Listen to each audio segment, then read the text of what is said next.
When you said fix the submarines over there, we're working on that.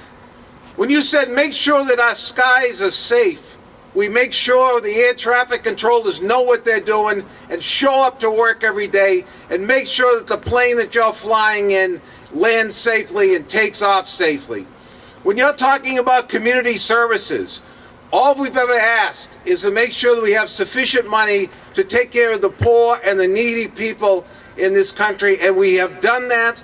And when we ask you to do the work of police and firefighters and other people who work in the federal government in cities and towns, we have always delivered on our end.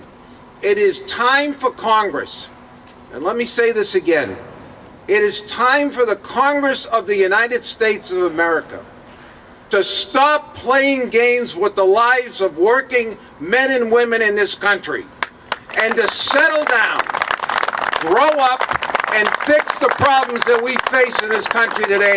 There are solutions out there, and you sitting in one room and you sitting in the other room absolutely does not work, and people have had enough.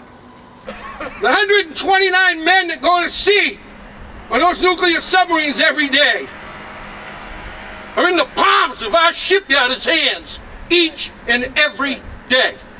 We fight to save our shipyard, we fight for our national security, and we fight to defend that flag for the American people and for the national security of this nation.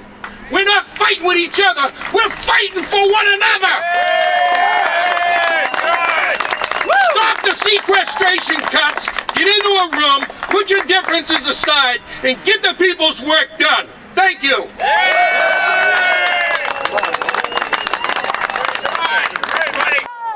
Sequestration's got to go! Hey, hey, ho, ho! Sequestration's got to go! Hey, hey, ho, ho! Sequestration's got to go! Yeah! We find it very discouraging that our Washington people have basically let us down. And we were just discussing if these fine folks have to take their 22 days off plus, then the House and the Senate should be, oh, by the way, what do they work? 142 days a week? And the president. A year, I mean? Yeah, let them get docked a little bit. You're losing 20% of your pay. I think that just says enough right there. Everything has gone up in price. Everything's more expensive today. And we've already had 2 years worth of pay freezes. Looks like we're going to have a third year of pay freezes. With the 2% tax increase, we've actually lost money that's coming home, and now a 20% pay cut would be devastating. Think groups, we see some of the electrical engineers, and then we also see some of the OSHA guys who come in for dinner or for occasionally for a beer after work. And I think they definitely have been. It's been on their mind, as well as potentially on their families' minds. Some of them have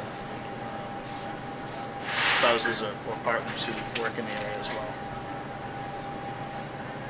We open at 11 o'clock in the morning, and a lot of them start lining up around 11:15, 10:30-ish, and we're just straight out all shipyard workers from 11 o'clock to say 12:30-ish. So I would say it's a majority of our business is all shipyard workers, so they're a little concerned, and they're wondering what they're doing, figuring out, if they're going to be taking Fridays off, Mondays off, what day of the week they're taking off, or if they have to get second jobs. And has it affected your business at all yet, or do you anticipate that it will? It hasn't really affected yet, but I'm sure it will once it all takes effect.